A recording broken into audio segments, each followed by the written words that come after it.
T20 ప్రపంచ cup 2024 నేడు ఆరంభమైంది. జూన్ 5న ఐర్లాండ్తో భారత్ తమ తొలి మ్యాచ్లో తలపడనుంది. ప్రపంచ కప్ కోసం team India star batter Suryakumar Yadav సిద్ధమయ్యాడు. మునుపెన్నడూ లేనంత ఫిట్గా సూర్య కనిపిస్తున్నాడు.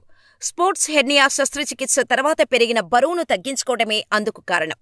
పొట్టి ప్రపంచ కప్ను దృష్టిలో పెట్టుకుని సూర్య 15 కిలోల బరువు తగ్గాడు. అందుకోసం అత్యంత కఠినమైన ఆహార నియమాలను పాటించాడు. అయితే 2023 డిసెంబర్లో సూర్యకుమార్ యాదవ్ చీలమండ శస్త్రచికిత్స చేయించుకున్నాడు. ఆ తర్వాత స్పోర్ట్స్ హెర్నియా శస్త్రచికిత్స జరిగింది.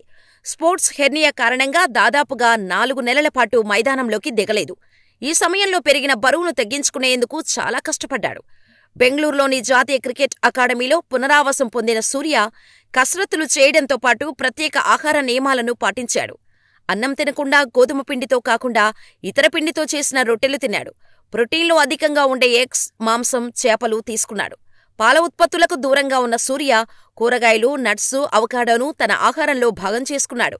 అయితే సూర్యకుమార్ యాదవ్ బరువు తగ్గేందుకు సహాయపడిన పోషకాహార నిపుణురాలు శ్వేతా భాటియా మాట్లాడుతూ, సూర్యకుమార్ ఇప్పుడు కాస్త బక్కగా, మరింత బలంగా కనిపిస్తున్నాడు. ఇందుకు కారణం ప్రత్యేక ఆహార నియమాలే. శస్త్రచికిత్స తర్వాత ఔషధాల కారణంగా సూర్య బరువు చాలా పెరిగింది. ఇప్పుడు అతడు 15 కిలోలు తగ్గగా ఇందులో 13 కిలోలు కొవ్వే ఉంది. సూర్య కోసం కఠినమైన ఆహార నియమాలను రూపొందించాం. ఎన్సీఏతో సమన్వయం చేసుకుని మేం పనిచేశామని తెలిపారు. ఇక ప్రస్తుతం ఎంతో ఫిట్గా ఉన్న సూర్య టీ20 ప్రపంచ కప్లో ఎలాంటి విధ్వంసకర ఇన్నింగ్స్ ఆడతాడో చూడాలి.